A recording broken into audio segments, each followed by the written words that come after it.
Ipaanul mo na ang kasal nyo, at palayasin mo na yang asawa mo. Malas yan. Humanap ka ng babaeng mas mayaman. Puno ng pagmamataas na sigaw ng biyenan kong babae. Kasabay iyon ng pag-promote sa asawa ko bilang bagong direktor. Kinabukasan, hiniwalayan nga ako ng asawa ko at pinalayas sa aming bahay. Ngunit nang dumating siya sa opisina kinabukasan, halos lumabas ang mata niya sa gulat nang makita akong nakaupo sa kanyang bagong opisina. Sisiguraduhin kong pagsisisihan ng asawa ko at ng kanyang ina ang ginawa nila sa akin habang buhay. Gabing-gabi na, at ang lamig ng hangin ay banayad na dumadampi sa balat. Ngunit ang kapaligiran sa loob ng malaking 2 palapag na bahay ni Dante ay tila nag-aalab sa init, puno ng walang tigil na tawanan at pagdiriwang. Ang marangyang tahanan na may matatayog na haligi ay siksikan sa dose-dosenang mga panauhin na nagmula sa iba't ibang sektor, mga negosyante, kasamahan sa trabaho, at maging mga matataas na opisyal ng kumpanyang pinagtatrabahuan ni Dante. Ito ay isang napakahalaga at makasaysayang gabi para kay Dante. Katatanggap lang niya ng kanyang appointment letter bilang bagong-bagong direktor. Isang posisyon na matagal na niyang pinapangarap sa loob ng maraming taon ng kanyang pagtatrabaho. Ang mukha ni Dante ay nagniningning sa walang kapantay na pagmamalaki. Rinig na rinig ang malalakas na halakhak ni Dante sa bawat sulok ng silid habang tinatanggap niya ang mga pakikipagkamay. Mainit na yakap at pagbati mula sa mga dumalo. Pakiramdam niya ay nasa tuktok na siya ng mundo, ang pinakamatagumpay na lalaki sa kanilang pamilya. Dahan-dahang gumapang ang kayabangan sa kanyang isipan. Tinatakpan ang lahat ng alaala ng mga hirap na dinanas niya. Bago marating ang tagumpay na ito, nakalimutan niya ang pawis at luha na kasama ng kanyang mga pagsisikap sa nakaraan. Sa gitna ng kasayahan at saliw ng musikang klasikal mula sa mga speaker, si Aling Delia ay nakaupo sa sofa sa pangunahing sala na may aroganteng kilos. Ang ina ni Dante ay nakasuot ng napakakapal at nakakasilaw na mga alahas na ginto sa kanyang leeg at mga pulso. Walang tigil niyang ipinagmamayabang ang tagumpay ng kanyang anak sa ibang mga ina na nakapaligid sa kanya. Sinasadya niyang lakasan ang kanyang boses upang marinig ng lahat sa paligid kung gaano siya ka-proud na magkaroon ng anak na isang direktor. Pakiramdam ni Aling Delia, ang antas at dignidad ng kanilang pamilya ay tumaas ng ilang beses kumpara sa kanilang nakaraang buhay na puno ng kakapusan. Ngunit sa likod ng kanyang malapad na ngiti sa mga panauhin, may isang bagay na labis na gumugulo sa kanyang isipan. Nang gabing iyon, iyon ay ang presensya ng kanyang sariling manugang sa bahay na iyon. Si Celestina ay lumabas mula sa kusina. Bitbit ang isang malaking kahoy na tray na puno ng mga baso ng malamig na inumin at iba't ibang pika-pika upang iserve sa mga bisita. Nakasuot siya ng simple, ngunit disenteng bestida. Ang kanyang buhok ay nakatali lang ng maayos. Ang kanyang mukha ay kalmado at payapa, tulad ng dati. Ngunit may malinaw na bakas ng pagod sa ilalim ng kanyang mga mata. Mula pa kaninang madaling araw, bago sumikat ang araw, si Celestina na ang abala sa pamimili ng mga sangkap sa palengke, paglilinis ng bahay, at pagluluto ng lahat ng mararangyang putahe ng mag-isa. Nang walang anumang tulong mula sa katulong, sadyang hindi kumuha ng catering service si Aling Delia dahil gusto niyang makatipid. Ngunit, kasabay nito, hinihiling niya na lahat ng ihahain ay dapat may lasa at kalidad na katumbas ng mga putahe sa mamahaling fine dining restaurant. Hindi kailanman nagreklamo si Celestina. Ginawa niya ang lahat ng utos ng kanyang biyenan nang may buong pagsunod dahil nais niyang igalang ang masayang araw ng kanyang pinakamamahal na asawa. Nang lumapit si Celestina sa mesang gawa sa marmol, kung saan nagkakatipon si Aling Delia at ang kanyang mga kaibigan, isang matalim at mapanuyang tingin ang agad na ipinukol sa kanya ng matandang babae. Pinagmasdan ni Aling Delia ang hitsura ni Celestina, mula ulo hanggang paa na may mapangmatang tingin.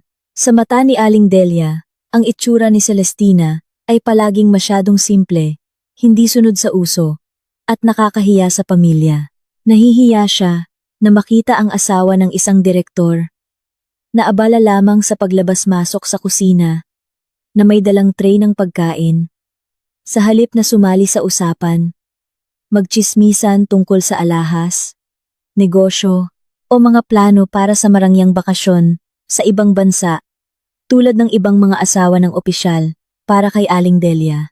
Si Celestina ay hindi na nababagay kay Dante na ngayon ay isa ng mahalagang tao at lubos na iginagalang sa kanyang kumpanya. Heto na po ang mga inumin, ma'am, sir. Sana po ay magustuhan ninyo ang mga handa, malumanay na sabi ni Celestina, habang maingat na inilalagay ang mga baso isa-isa sa mesa, upang hindi matapon. Suminghal ng malakas si Aling Delia sa sinabi ng kanyang manugang. Tumingin siya sa kanyang mga kaibigan, na nagmamasid sa bawat kilos ni Celestina. Ang pagmamataas na nag-uumapaw sa kanyang dibdib, ay nagtulak kay Aling Delia na ipakita kung sino ang tunay na may bahay at kung sino ang may kapangyarihan sa lugar na iyon. Sadyang inusog niya ang kanyang pagkakaupo at siniko ang gilid ng tray na hawak ni Celestina ng may sapat na lakas. Ang mga baso ng malamig na inumin na hindi pa nailalagay ay umuga ng husto, nawalan ng balanse, at sa huli bumagsak at tumama sa mesa. Nabasag ang mga baso, binasa ang dulo ng mamahaling mantel, at nagkalat ang tubig sa sahig na gawa sa marmol. Ang malakas na tunog ng nabasag na salamin ay agad na nakakuha ng atensyon ng halos lahat ng bisita sa silid. Ang dating maingay na usapan ay biglang natahimik, lahat ng mata ay nakatuon na ngayon sa sulok kung nasaan sina Celestina at Aling Delia. Ano ka ba naman? Ganyang trabaho lang hindi mo pa magawa ng maayos. Tahanan ito ng isang direktor. Hindi isang karinderya sa tabi ng kalsada na pinanggalingan mo. Sigaw ni Aling Delia, na may malakas na boses, na sinadyang iparinig sa buong silid. Nagulat si Celestina sa biglaang sigaw. Ngunit, agad siyang yumuko at nagsimulang pulutin ang mga piraso ng basag na salamin gamit ang kanyang mga kamay. Paumanhin po, inay. Lilinisin ko po agad ito. At papalitan ang mga inumin. Mahinang sagot ni Celestina. Ngunit malinaw na narinig sa gitna ng nakakabinging katahimikan. Ang makita si Celestina na tahimik lang, nakayuko, at hindi lumalaban ay lalo pang nagpaalab sa galit ni Aling Delia. Naramdaman niyang ito na ang tamang oras at pagkakataon upang alisin ang manugang na matagal na niyang itinuturing na pabigat sa pamilya at hadlang sa pag-unlad ng kanyang anak. Nais niyang marinig ng lahat ng kasosyo sa negosyo ng kanyang anak na hindi niya gusto ang kanyang manugang. Ipaanul mo na ang kasal niyo at palayasin mo na yang asawa mo. Malas yan, humanap ka ng mas mayaman. May pagmamalaking sigaw ni Aling Delia habang itinuturo ang mukha ni Celestina na nakaluhod at nagpupulot ng mga bubog malapit sa kanyang mga paa. Ang matatalim at masasakit na salitang iyon ay umalingaw-ngaw sa buong sala. Nagbulungan ang ilang mga bisita sa isa't isa. May ilan na nagpakita ng awa. Ngunit mayroon ding tumingin kay Celestina na may mapanuring at mapangmatang tingin. Agad na itinigil ni Celestina ang pagpulot ng mga bubog. Ang kanyang puso ay kumabog nang napakabilis. Ngunit sinubukan niyang kontrolin ang kanyang paghinga at emosyon. Naghintay siya na magsalita ang kanyang asawa. Puno ng pag-asa siyang naghintay na si Dante ay hahakbang upang ipagtanggol siya bilang isang asawa na dapat ay nagpoprotekta sa karangalan at dignidad ng kanyang asawa sa harap ng maraming tao. Lumakad nga si Dante mula sa umpukan ng mga bisita. Ngunit, sa halip na tulungan ang kanyang asawa na tumayo o sawayin ang kanyang ina, sa masasakit na salita nito, tiningnan ng lalaki si Celestina na may puno ng pandidiri at pagtanggi. Ang kayabangan dahil sa kanyang bagong posisyon ay tuluyan ng bumulag sa kanyang puso't isipan. Naramdaman niyang tama ang sinabi ng kanyang ina. Isa na siyang direktor. Isang leader ng isang malaking kumpanya. Kailangan niya ng asawang nagmula sa isang kilalang pamilya na may malawak na koneksyon at makakatulong sa kanya na palawakin ang kanyang negosyo. Hindi isang ordinaryong babae na magaling lang sa kusina at mga gawaing bahay. Tama si inay. Ang itsura mo ay nakakahiya sa harap ng mga kasosyo ko ngayong gabi. Palagi ka nalang gumagawa ng gulo At ipinapahiya ako sa mahahalagang sandali na tulad nito. Linisin mo ang lahat ng kalat na ito ngayon din. Pagkatapos pumasok ka sa loob. At huwag ka nang magpapakita sa akin ngayong gabi. Sabi ni Dante na may malamig, matalim, at diin sa bawat salita. Ang mga salita ng kanyang asawa ay parang isang matalim na espada na tumusok ng direkta sa puso ni Celestina. Ang sakit na naramdaman niya ay higit pa sa anumang pisikal na sugat. Sa loob ng maraming taon, tapat niyang sinamahan si Dante sa pag-ahon mula sa pinakamababa, nagbibigay ng moral at pisikal na suporta, noong ang lalaki ay wala pa. Ngunit ngayong gabi, sa mismong rurok ng kanyang tagumpay, basta na lang siyang itinapon ni Dante na parang basurang walang halaga sa harap ng 12-dosenang mga estranghero. Walang sino man sa mga bisita ang nangahas na makialam sa usapin ng pamilya. Lahat sila ay tahimik na nanonood sa dramang pampamilya na inihain mismo ng may-ari ng bahay. Dahan-dahang tumayo si Celestina. Hindi siya umiyak kahit na durog ang kanyang puso. Ang kanyang mukha na kanina'y pagod dahil sa maghapong pagtatrabaho ay naging blanko, matigas, at hindi pangkaraniwang kalmado. Ang kanyang tingin ay naging napakalamig at matalim habang tinitigan niya ang kanyang asawa at biyenan ng salitan sa loob ng ilang segundo. Wala siyang binitiwang kahit isang salita para ipagtanggol ang sarili o humingi ng awa. Tahimik na tumalikod si Celestina at naglakad paalis sa sala na unti-unting muling napuno ng bulungan ng mga bisita. Pagdating sa tahimik na kusina, malayo sa ingay ng party, agad na isinara ni Celestina ang kahoy na pinto. Isinandal niya ang kanyang likod dito habang panandali ang ipinikit ang mga mata. Isang malalim at mabigat na buntong hininga ang kumawala sa kanyang mga labi. Sa halip na umiyak, magwala, o isumpa ang pagtrato sa kanya ng pamilya ng kanyang asawa, minulat ni Celestina ang kanyang mga mata at ngumiti ng napakalamig. Isang misteryosong ngiti na nagpapahiwatig ng isang napakalaking kapangyarihan na matagal na niyang itinatago. Nang maingat sa lahat, dahan-dahan niyang kinuha mula sa kanyang bulsa ang isang pinakabagong modelo ng smartphone na palagi niyang itinatago. Binuksan niya ang isang lihim na messaging app na direktang konektado sa kanyang kanang kamay sa mundo ng negosyo at nag-type ng isang serya ng mga utos na may napakabilis, tiyak, at determinadong mga daliri. Panahon na, i-freeze mo ang lahat ng kanyang financial access ngayon din at ihanda ang lahat ng mga dokumento para sa pag-takeover ng kumpanya. Bukas ng umaga, bago magsimula ang oras ng trabaho. Ang maikling mensahe na may tonong ganap na utos ay agad na naipadala. Tinitigan ni Celestina ang screen ng kanyang telepono hanggang sa dahan-dahan itong dumilim at tuluyang namatay.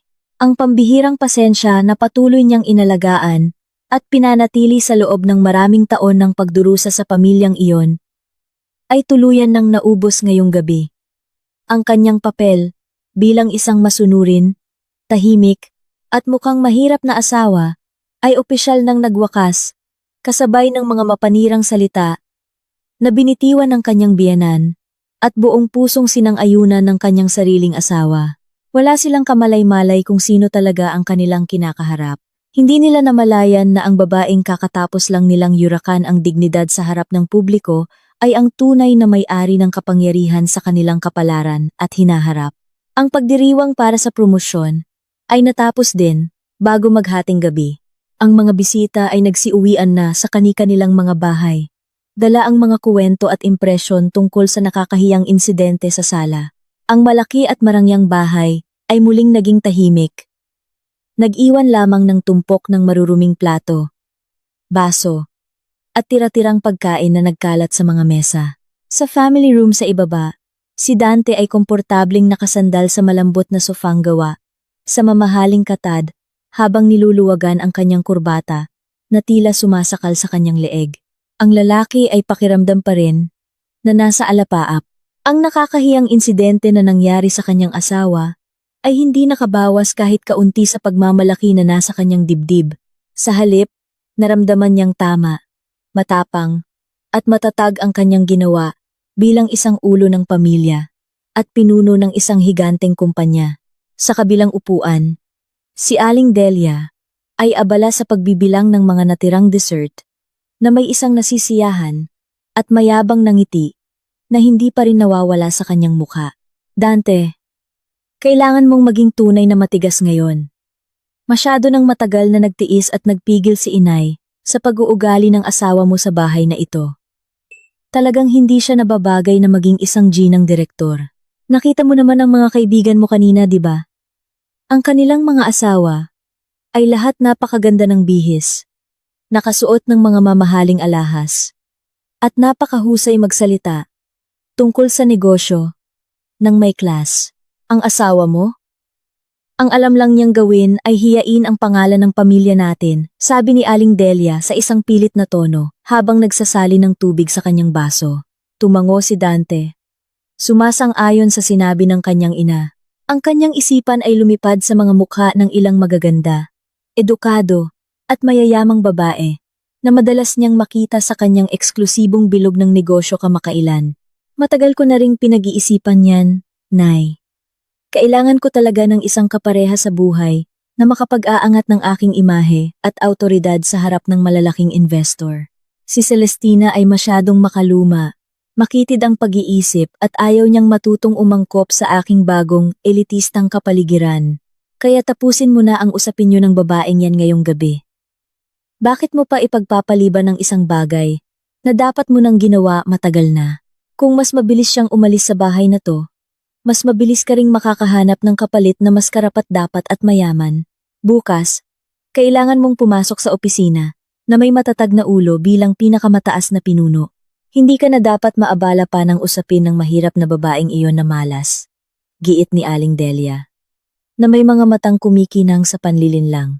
Ang panunulsol at lason ng mga salita ng kanyang ina ay perpektong gumana sa isipan ni Dante.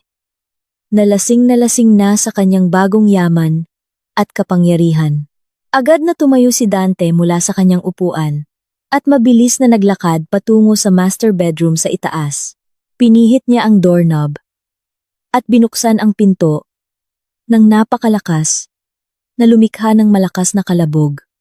Sa loob ng malawak na silid, si Celestina ay tahimik na nakaupo sa gilid ng malaking kama. Suot pa rin niya ang parehong damit na ginamit niya sa pag-aasikaso sa mga bisita kanina. Ang kanyang buhok ay maayos pa ring nakatali, walang ni isang bagahe na nakahanda, walang iyak ng kalungkutan na maririnig, walang mga gamit na nakakalat sa sahig. Tahimik siyang nakaupo, na tila alam na niya, at hinihintay ang pagdating ng kanyang asawa upang wakasan ang lahat.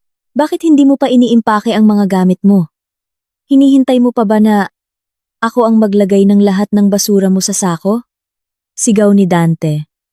Nang makita si Celestina, na nakaupo lang, at nakatingin sa kanya, nang walang kasalanan, dahan-dahang tumingala si Celestina, at tumingin ng diretso sa mga mata ng kanyang asawa nang walang takot. Hinihintay ko ang tunay mong desisyon, Dante. Gusto kong marinig mismo mula sa bibig mo. Hindi yung mga salitang sinabi mo lang para pasayahin ang nanay mo sa harap ng mga kasamahan mo kanina. Napatawa ng mapakla si Dante sa hamon ng kanyang asawa. Nakahawak siya sa kanyang baywang at tinitigan si Celestina na may tinging mapanghamak at puno ng poot. Gusto mong marinig ang katotohanan? Sige, pakinggan mo to ng mabuti at buksan mo ang mga tainga mo. Simula sa sandaling ito, hindi na kita asawa. Lumayas ka sa bahay na to. Dalhin mo lahat ng mga basurang dala mo mula sa probinsya. Maghiwalay na tayo ngayong gabi. At asahan mong ipapaanul ko ang kasal natin. Huwag na huwag kang umasa. Nababawiin ko ang sinabi ko o tatanggapin ka ulit. Ang mga salita ng paghihiwalay ay sinabi ni Dante ng napakalinaw, matatag at walang bahid ng pag-aalinlangan sa kanyang puso. Nakaramdam si Dante ng malaking ginhawa at kapangyarihan dahil sa wakas ay naalis na niya ang taong palagi niyang itinuturing na hadlang sa kanyang daan patungo sa tagumpay. Pakiramdam niya ay hindi na niya kailangan ang presensya ni Celestina sa kanyang buhay. Dahil para sa kanya, nasa kanya na ang lahat ng pinapangarap niya. Isang napakalaking buwan ng sahod, ang pinakamataas na posisyon sa kumpanya, at isang katayuang panlipunan na iginagalang ng maraming mahahalagang tao. Sige, iimpake ko na ang mga gamit ko. At aalis ako ngayong gabi, tulad ng hiling mo. Huwag mo sanang pagsisihan ang mga salitang kabibitawan mo lang, Dante. Sagot ni Celestina na may pambihirang kalmadong boses. Ang katahimikan ni Celestina ay, sa hindi maipaliwanag na dahilan, nagdulot ng kakaibang pakiramdam kay Dante. Ngunit mabilis niyang iwinaksi ang damdaming iyon. Naglakad siya patungo sa malaking aparador sa sulok ng silid. Binuksan niya ito at kinuha ang isang katamtamang laking maleta na nasa ilalim. Hindi niya kinuha o ginalaw man lang ang mga mamahaling damit na bigay ni Dante. Kinuha niya lamang ang kanyang mga lumang damit na dala niya, bago pa man sila ikasal. Isinama rin niya ang ilan sa kanyang mga paboritong libro sa bag. Hindi siya kumuha ng anumang alahas o mamahaling gamit mula sa mga kahon sa silid. Ang ugali ni Celestina na hindi umiiyak nang malakas o nagmamakaawa sa ilalim ng kanyang mga paa, ay bahagyang kumirot sa amor propyo ni Dante. Inaasahan niya talaga na si Celestina ay iiyak at magmamakaawa na bawiin niya ang kanyang desisyon. Ngunit, ang babaeng nasa harapan niya ay nanatiling matatag na may buong dignidad. Matapos maisara ang zipper ng maleta, hinila ni Celestina ang hawakan nito at tahimik na lumabas ng silid. Pagbaba niya ng hagdan, at pagdating sa sala, naghihintay na sa kanya si Aling Delia, na may malapad na ngiti ng tagumpay sa kanyang muka. Mabuti naman. At natauhan ka na rin sa wakas. Huwag ka nang mangarap na tumapak ulit dito. Masyadong marangya at malinis ang bahay na ito para sa isang mahirap na tulad mo. Mapait na sabi ni Aling Delia, habang dahan-dahang dumadaan sa harap niya si Celestina. Sa labas ng bahay, biglang bumagsak ang malakas na ulan. Ang mga kulog ay sunod-sunod na gumuhit sa kalangitan. Ang ulan ay bumuhos, na tila ibinubuhos ng langit, ang lahat ng tubig nito ng sabay-sabay. Malakas ang ihip ng hangin, na nagpapalamig sa paligid. Si Dante ay sumunod at sumandal sa hamba ng pinto. Nakakrus ang mga braso sa dibdib. Pinapanood ang bawat kilos ni Celestina, habang papalapit sa gate. Sige, magpakabasa ka sa ulan sa kalsada. Huwag kang umasa na magiging mabait ako at ipapahiram ang sasakyan para ihatid ka, may panunuyang sabi ni Dante. Agad na huminto si Celestina, bago pa man makalabas ng gate, lumingon siya. Tinitigang mabuti ang mukha ng kanyang dating asawa at dating biyenan sa huling pagkakataon bilang bahagi ng mapanlinlang na pamilyang iyon. Ang kanyang tingin ay nanatiling malamig, blanko, at hindi mahuhulaan. Itinaas niya ang kanyang kamay upang ayusin ang dulo ng kanyang damit, na bahagyang tinangay ng malakas na hangin. Mahigpit na hinawakan ang hawakan ng kanyang maleta, at matatag na humakbang upang suungin ang napakalakas na ulan sa labas. Agad na tumagos ang lamig sa kanyang balat at buto, habang ang malakas na patak ng ulan ay mabilis na bumasa sa kanyang damit. Ngunit, kakaiba, hindi tumakbo si Celestina para maghanap ng masisilungan. Patuloy siyang naglakad ng tuwid sa aspaltadong kalsada ng marangyang subdibisyon na may napakakalmado, regular, at puno ng kumpiyansang mga hakbang. Ilang kapitbahay sa elitistang subdivision na hindi patulog dahil sa ingay ng kulog ang sumilip mula sa kanilang mga bintana. Lahat sila ay nagulat nang makita si Celestina na mag-isang naglalakad sa gitna ng malakas na ulan habang hila-hila ang isang maleta. Ang marangyang subdibisyon ay napakatahimik sa gabi at walang anumang pampublikong sasakyan ang pinapayagang pumasok sa ganoong oras, lalo na sa masamang panahon. Ngunit, isang mas nakakagulat na tanawin ang biglang nangyari sa dulo ng madilim na kanto na iluminado lamang ng kumikislap na ilaw ng poste. Isang napakahabang at marangyang itim na sasakyan ang biglang lumitaw sa gitna ng malakas na ulan. Ang mamahaling sasakyan, na karaniwang ginagamit lamang ng mga matataas na opisyal ng gobyerno o mga may-ari ng malalaking kumpanya, ay dahan-dahang umandar at huminto ng napakakinis sa tabi mismo ni Celestina. Mabilis na bumukas ang pinto sa likuran. Ilang matitipunong lalaki na nakasuot ng napakaayos na itim na suit ang lumabas mula sa sasakyan. Wala silang pakialam kung mabasa ang kanilang mamahaling suit sa malakas na ulan. Isa sa mga lalaki ay agad na nagbukas ng isang malaking itim na payong at maingat na pinayungan si Celestina. Ginawa niya ang kanyang trabaho, nang may labis na pag-iingat, upang walang kahit isang patak ng ulan ang tumama sa babae. Ang isa pang lalaki ay mabilis at magalang, na kinuha ang hawakan ng maleta mula sa kamay ni Celestina. Pagkatapos, lahat sila ay sabay-sabay na yumuko ng malalim bilang tanda ng pinakamataas na paggalang. Maari na po kayong pumasok, ma'am. Handa na po kami at naghihintay ng susunod ninyong utos, sabi ng isa sa mga lalaking nakasuit, na tila pinuno ng mga guwardiya. Sa isang boses na puno ng paggalang, pagsunod, at pagpapakumbaba, isang tango lang ang isinagot ni Celestina. Pagkatapos ay marahan siyang pumasok sa mainit na likurang bahagi ng marangyang sasakyan. Agad na isinara ang pinto. Mabilis na bumalik ang mga lalaking nakasuit sa kani-kanilang mga puwesto, at dahan-dahang umarangkada ang mahabang sasakyan, sinusuong ang malakas na ulan ng gabi, at nawala sa dilim. Ang mga kapitbahay na kanina pa sumisilip mula sa kanilang mga bintana ay napahinga na lamang ng malalim. Lubos na nagulat sa dramatikong eksenang nasaksihan nila. Isang malaking tanong ang bumabagabag sa kanilang isipan. Sino ba talaga ang tahimik at simpleng babaeng iyon na palaging biktima ng pang-aapi ng kanyang biyenan? Samantala, sa loob ng mainit at maliwanag na sala, isinara ni na Dante at Aling Delia ang pangunahing pinto ng bahay. Habang nagtatawanan ng malakas, ipinagdiriwang nila ang kanilang malaking tagumpay sa pag-alis kay Celestina sa kanilang buhay. Hindi nila namalayan na ang padalos-dalos na desisyon na kanilang ginawa ay ang simula ng pinakamalaking pagkawasak na malapit ng tumama at sumira sa kanilang buong buhay sa susunod na araw. Ang tunay na bagyo ng paghihiganti ay sila mismo ang lumikha gamit ang kanilang sariling mga kamay ngayong gabi. Ang umaga ay sumalubong na may maliwanag na sikat ng araw, na tila nakikiisa sa kaligayahan na nararamdaman ng mga nakatira sa marangyang bahay. Kabaligtaran ng nakakatakot na bagyo kagabi. Ang panahon ngayong umaga ay napakaganda. Nagising si Dante mula sa mahimbing na tulog na may pakiramdam na napakagaan. Wala nang anumang bumabagabag sa kanyang isipan.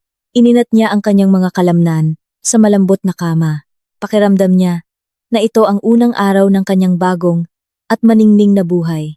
Lumakad siya patungo sa bintana ng silid. Binuksan ito ng malapad at tiningnan ang malawak na hardin ng kanyang bahay na may ngiti ng kasiyahan. Pakiramdam ng lalaki ay napakapangyarihan siya, na tila ang buong mundo ay nasa ilalim ng kanyang mga paa. Hindi niya iniisip kung saan nagpunta ang kanyang dating asawa kagabi o kung ano ang kanyang kalagayan sa gitna ng nakakatakot na ulan. Para kay Dante, ang babaeng iyon ay isang nakaraan na dapat nang itapon ng malayo upang hindi makahadlang sa kanyang maliwanag na hinaharap.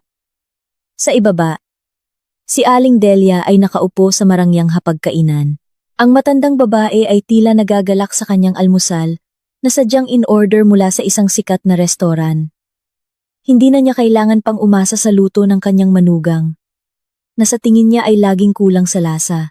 Kahit na sa katotohanan, lahat ng bisita ay laging pinupuri ang luto nito.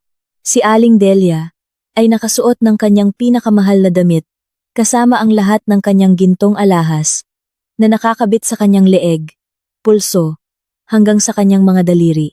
Ngayon ay isang napaka-espesyal na araw para sa kanya, dahil nangako si Dante na isasama siya sa kanyang trabaho upang ipakita ang kanyang bagong at marangyang opisina. Gusto ni Aling Delia na makita sa sarili niyang mga mata na ang kanyang anak ay talagang nasa pinakamataas na posisyon at iginagalang ng lahat ng empleyado doon. Gusto niyang maramdaman kung ano ang pakiramdam ng maging ina ng isang pinuno ng kumpanya. Dante, bilisan mo na! Hindi na ako makapaghintay na makita ang opisina mo. Gusto kong makita ang mukha ng mga hamak na empleyado na yan kapag yumuko sila sa'yo at sa akin. Sigaw ni Aling Delia mula sa hapagkainan nang marinig ang mga yapak ng kanyang anak. Pababa ng hagdan, lumitaw si Dante sa hapagkainan na may suot na napakaayos at mamahaling damit pang opisina. Ang kanyang sapatos ay kumikinang, at ang kanyang buhok ay perpektong naayos. Ngumiti siya ng malapad bilang tugon sa sinabi ng kanyang ina. Umupo ang lalaki sa tapat ng kanyang ina at nagsimulang kumain ng kanyang almusal sa isang paraan na ginawang napaka-elegante. Ginagaya ang paraan ng pagkain ng mga mayayamang negosyante na madalas niyang makita sa telebisyon. Kalma lang. Nay, ngayon ang unang araw ko bilang direktor. Siguradong handa na ang lahat ng empleyado na salubungin tayo doon. Mamaya, maglakad ka lang ng may taas noo sa tabi ko para malaman ng lahat na ang tagumpay kong ito ay dahil sa panalangin at suporta ng aking pambihirang ina. Hindi dahil sa babaeng malas na pinalayas natin kagabi. Sabi ni Dante na may puno ng pagmamalaki at kayabangan. Matapos ang almusal, agad na lumabas ang mag-ina patungo sa garahe. Inilabas ni Dante ang kanyang mamahaling sasakyan. Nakabibili lang niya ilang buwan na ang nakalipas mula sa kanyang dating posisyon. Ang kumikinang na sasakyan ay umarangkada sa mga kalsada ng lungsod sa katamtamang bilis. Sa buong biyahe, hindi tumigil si Aling Delia sa pag-uusap tungkol sa kanilang malalaking plano sa hinaharap. Binanggit niya ang plano na maghanap ng bagong asawa para kay Dante, na nagmula sa isang mayaman na pamilya. Ang plano na bumili ng mga bagong kasangkapan upang palitan ang lahat ng lumang gamit na nahawakan ng kanyang dating manugang, at ang plano na magdaos ng mas malaki pang pagdiriwang sa susunod na buwan. Tango lang ng tango si Dante sa lahat ng sinasabi ng kanyang ina. Ang kanyang isipan ay puno na ng mga imahe ng kapangyarihan at pera na malapit nang dumaloy sa kanyang personal na bank account. Pagdating sa bakuran ng mataas na gusali ng opisina na tila inaabot ang mga ulap, ipinarada ni Dante ang kanyang sasakyan sa isang espesyal na lugar na para lamang sa mga pinuno ng kumpanya. Bumaba siya ng sasakyan at mayabang na binuksan ang pinto para sa kanyang ina. Pagpasok nila sa pangunahing pinto na salamin, ang ilang mga security guard na nagbabantay ay agad na tumayo ng tuwid at yumuko bilang paggalang. Hindi pinansin ni Dante ang pagbati. Nagpatuloy lang siya sa paglakad ng diretsyo na may mataas na baba. Habang si Aling Delia ay ngumiti ng mapanghamak sa mga security guard, ang kapaligiran sa loob ng gusali ng opisina ay tila napakaabala at tensyonado. Ang mga empleyado ay naglalakad nang mabilis dala-dala ang iba't ibang mahahalagang dokumento. Ang kanilang mga mukha ay mukhang balisa at seryoso. Walang sinuman ang nangahas na mag-relax o mag-usap. Napansin ito ni Dante at nakaramdam siya ng malaking pagmamalaki. Inakala niya na ang tensyon sa pagitan ng mga empleyado ay dahil sa kanilang paggalang at takot sa kanyang unang araw bilang pinakamataas na pinuno. Naramdaman niya na ang kanyang awtoridad ay nasakop na ang buong gusali, kahit bago pa man siya umupo sa kanyang trono. Dinala ni Dante ang kanyang ina sa isang espesyal na silid na matatagpuan sa pinakamataas na palapag. Ang silid ay napakalawak. May isang mesa na gawa sa piling kahoy na nara. Isang napakalambot na upuang gawa sa katad. Malalaking bintanang salamin na nagpapakita ng tanawin ng lungsod mula sa itaas. At isang napakagarang waiting area para sa mga bisita. Agad na nilibot ni Aling Delia ang silid na may nagniningning na mga mata sa pagkamangha. Hinawakan niya ang bawat ibabaw ng mesa. Umupo sa sofa sa waiting area. At paulit-ulit na pinuri ang kadakilaan ng kanyang anak. Ang anak ko talaga, ang pinakamagaling, napakagara at klase ng opisina mo. Ito ang tamang lugar para sa aking pinagmamalaking anak. Puri ni Aling Delia habang hinahaplos ang sandalan ng upuan ni Dante. Siyempre naman, Nay, mamaya darating ang big boss. Panoorin mo lang kung paano ko siya kukunin ang loob. Para mas lalong tumibay ang posisyon ko dito, sagot ni Dante, na may tonong nagpapakita ng labis na kumpiyansa. Biglang may kumatok sa pinto. Pumasok ang isang babaeng sekretarya, na may nagmamadaling mga hakbang, at mukhang napakatensyonado at maputla. Yumuko siya ng malalim, nang tumayo sa harap ni Dante. Ang kanyang kamay na may hawak na notebook, ay bahagyang nanginginig. Excuse me po, Sir Director. May dala po akong napakahalaga at kagyat na balita. Ang pangunahing may-ari ng shares mula sa parent company na sumasakop sa ating kumpanya ay kadarating lang ng balita na darating siya para sa isang biglaang inspeksyon ngayong araw din. Nasa daan na po siya at inaasahang darating sa gusaling ito sa loob ng 15 minuto. Lahat po ng board of directors at mga head ng departamento ay inutusang maghanda na sa special VIP reception area sa ibaba. Ulat ng sekretarya sa isang boses na pilit pinatatag. Nang marinig ang ulat, agad na inayos ni Dante ang kanyang kurbata at damit. Ang kanyang puso ay kumabog ng mabilis. Hindi dahil sa takot, kundi dahil sa labis na kagalakan. Naramdaman niya na ito ay isang gintong pagkakataon para sa kanya. Ang pagdating ng pangunahing may-ari ng shares sa kanyang unang araw sa pwesto ay isang magandang senyales na pinagkakatiwalaan siya ng mataas na pamunuan ng parent company. Nagpa siyang magbigay ng isang napakahusay at hindi malilimutang unang impresyon upang magustuhan ng kanyang big boss ang kanyang trabaho. Napakagaling! Ito ay isang napakagandang pagkakataon para sa akin. Tipunin mo lahat ng mahahalagang empleyado ngayon din. Siguraduhin mong malinis at maayos ang reception area. Nay, sumama ka sa akin sa baba. Makikita mo mismo kung paano ako sasalubungin ng pinakamakapangyarihang tao sa higanteng kumpanyang ito bilang kanyang pinagkakatiwalaang kanang kamay. Utos ni Dante na may puno ng sigasig. Agad na lumabas si Dante at ang kanyang ina mula sa silid at bumaba gamit ang isang espesyal na elevator patungo sa reception area.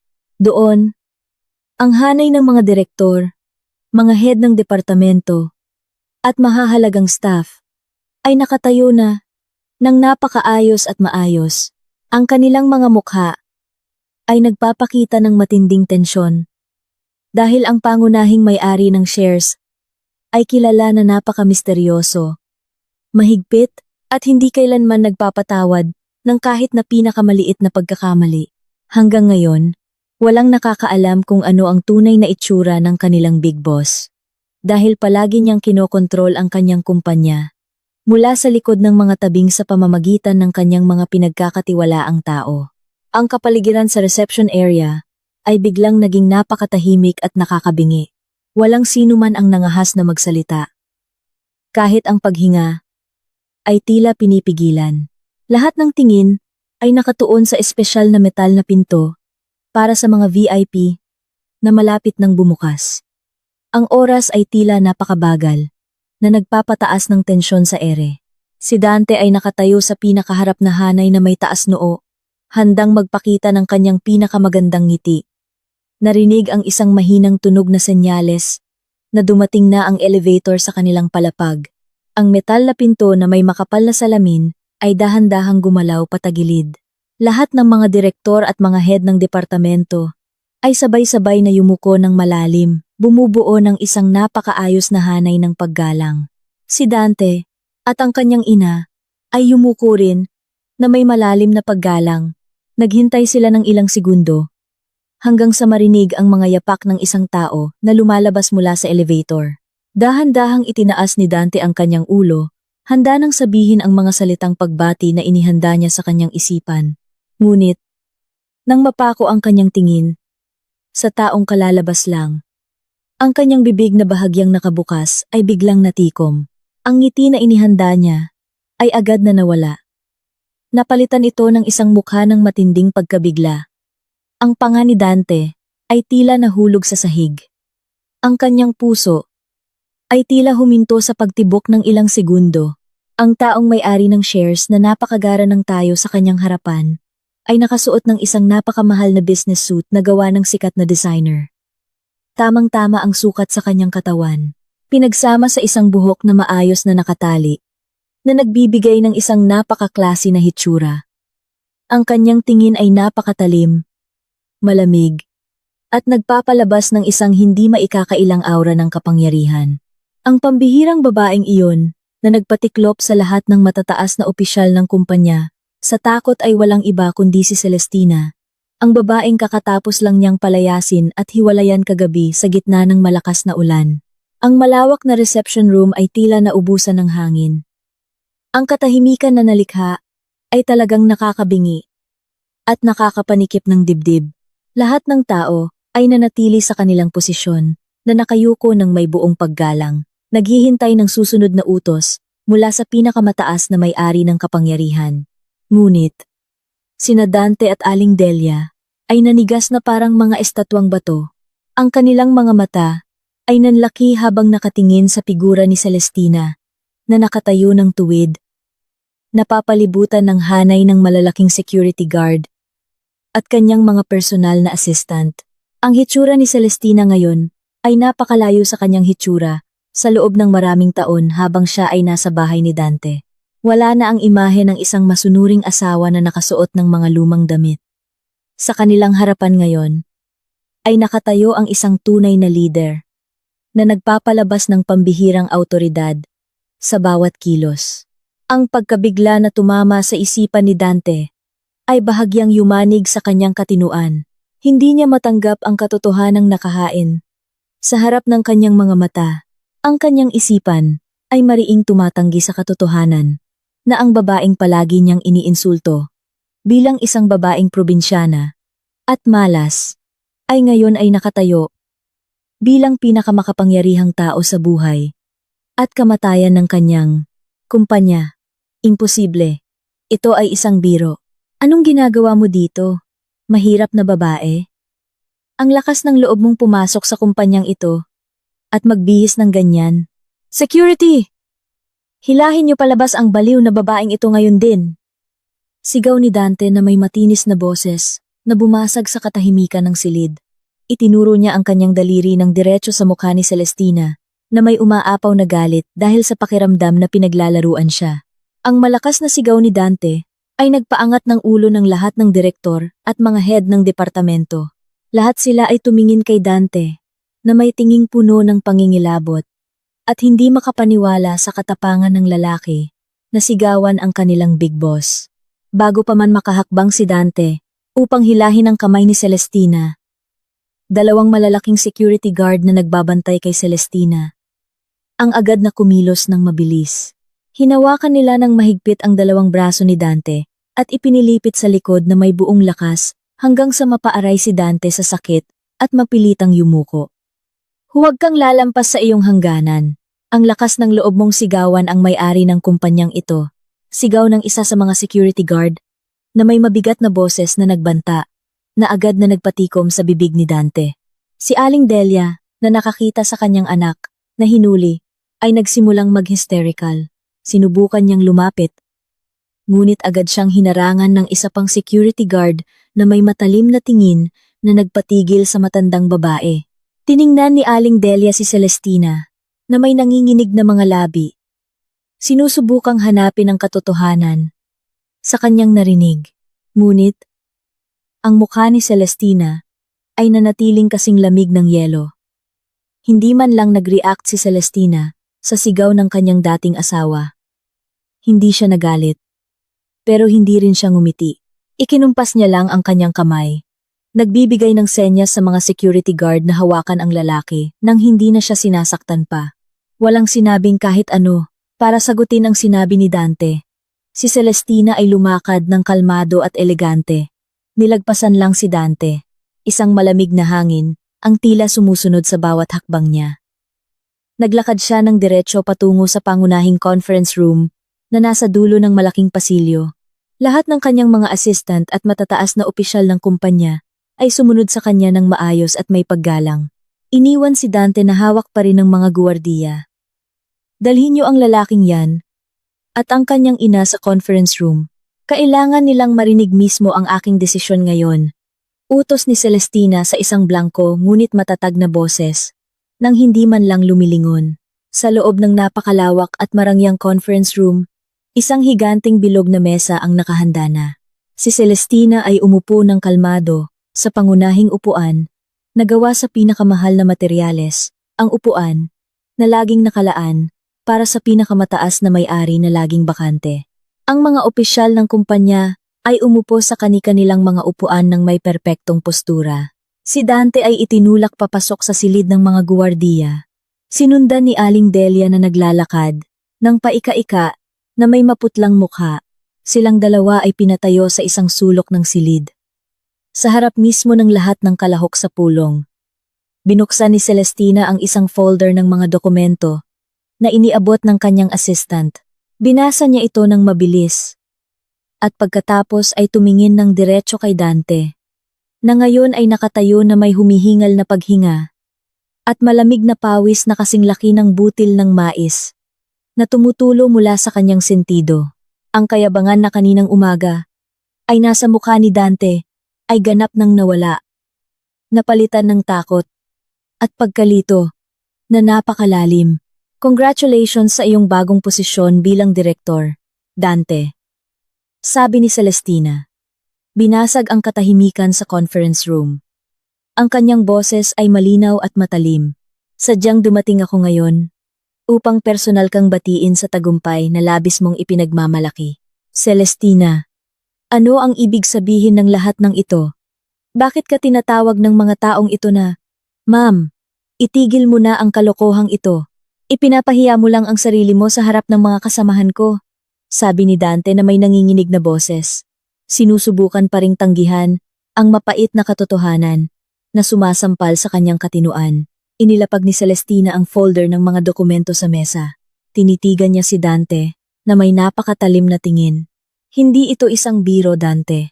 Ako ang nag-iisang tagapagmana ng higanting grupo ng mga kumpanya na bumili sa kumpanyang pinagtatrabahuhan mo ilang taon na ang nakalipas. Ang pera na dumadaloy sa kumpanyang ito, ang malaking suweldo na palagi mong ipinagmamalaki, ang posisyon na katatanggap mo lang. Lahat ng iyon ay pag-aari ng aking pamilya, pag-aari ko. Biglang lalong tumahimik ang buong silid. Ang pahayag na iyon ay lumabas ng napakalinaw at winasak ang mga natitirang depensa ni Dante. Nalunok ni Dante ang kanyang laway na kasing pait ng apdo. Biglang nanlambot ang kanyang mga binti. Hindi na kayang suportahan ang kanyang sariling timbang, kaya't napasandal siya at nabunggo sa kahoy na pader ng silid. Sa loob ng maraming taon ng ating pagsasama, sadyang itinago ko ang aking tunay na pagkatao. At piniling mamuhay ng simple. Kasama mo mula sa simula. Gusto kong magtagumpay ka sa sarili mong pagsisikap. Gusto kong makita kung hanggang saan mo kayang panindigan ang iyong integridad at katapatan ng walang tulong mula sa labas. Ngunit, sa kasamaang palad, ang posisyon at panandali ang yaman ay napakadaling bumulag sa iyong puso. Pinagtaksilan mo ang aking tiwala, hinamak mo ang aking dignidad, at higit sa lahat, basta mo na lang akong itinapon kagabi dahil lang sa walang basehang panunulsol. Pagpapatuloy ni Celestina sa isang napakakalmadong tono. Ngunit ang kanyang mga salita ay tumusok ng mas malalim kaysa sa isang kutsilyo. Umiling si Dante.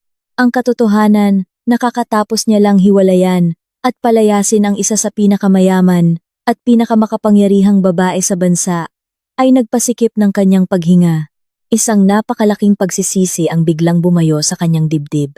Ang mga pangarap ng kapangyarihan, yaman, at marangyang buhay na nasa kanyang mga kamay, na sana ay ngayon ay durog na durog dahil sa kanyang sariling kayabangan at katangahan. Ngunit sa kasamaang palad, ang iyong termino ay isang araw lang ang itinagal, Dante.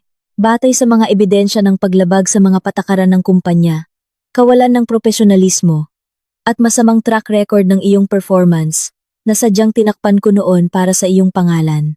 Ngayon din, ay binabawi ko na ang lahat ng iyong karapatan. Tinatanggal ka sa trabaho nang walang anumang karangalan mula sa kumpanyang ito. Lahat ng mga pasilidad na ibinigay sa iyo ay binabawi na rin simula ngayon. Matigas na desisyon ni Celestina habang bahagyang hinahampas ang mesa. Ngunit ang tunog nito ay umalingaw-ngaw sa buong silid na parang martilyo ng hukom.